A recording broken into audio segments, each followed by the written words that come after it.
যে এই দোয়াটা যেটা আমি এখন শিখিয়ে দিচ্ছি আপনাকে, এই দোয়াটা জিবরাইল আলাইহিস সালাম রাসূলুল্লাহ সাল্লাল্লাহু আলাইহি ওয়াসাল্লামকে শিখিয়ে দিয়েছিলেন এবং রাসূলুল্লাহ সাল্লাল্লাহু আলাইহি ওয়াসাল্লাম এই দোয়াটা খালিদ বিন ওয়ালিদ রাদিয়াল্লাহু আনহুকে শিখিয়ে দিয়েছিলেন। তো শোনার এবং শেখার খুব আগ্রহ ছিল, তা আমি লিখে নিচ্ছিলাম এবং নোট করছিলাম। এই দোয়াটা যদি আপনারা পড়তে পারেন, ভবিষ্যতের যে কোনো শঙ্কা, আশঙ্কা, বিপদ আপদ, বালা মুসিবত, এই বিষয়গুলোর ব্যাপারে আল্লাহর পক্ষ থেকে একটা সাকিনা এবং সুকুন হৃদয় নাজিল হবে ইনশাআল্লাহ।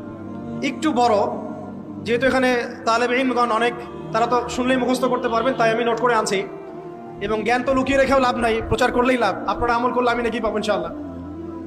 তো এই দোয়াটা হচ্ছে আউযু বিকালিমাতিল্লাহি তাম্মাতিল্লাতি লা ইউজাবিজুহুন্না বাররুন ওয়ালা ফাজির মিন শাররি মা খালাকা ওয়া যারআ ওয়া বারআ ومن شر ما ينزل من السماء وما يعرج فيها ومن شر ما ذرأ في الأرض وما يخرج منها ومن شر فتن الليل والنهار ومن شر طوارق الليل إلا طارقا يطرق بخير يا رحمن।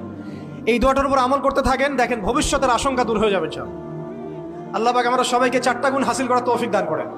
এইগুলো লম্বা কথা বলা যায়, আমি সংক্ষিপ্ত করে বললাম যে আল্লাহ পাক আমাদেরকে জীবনের উদ্দেশ্যটাকে ফিক্স করার তৌফিক দান করেন, যে আমরা পৃথিবীতে এসেছি আল্লাহর ইবাদত করতে এবং তার দিন কায়েম করতে। এবং এই মিশনে আমাদের প্রথম দরকার হচ্ছে দ্বীনি ইলম অর্জন করা, এবং এটা একটা লম্বা সিলসিলা, এই ব্যাপারে তাড়াহুড়ো না করা।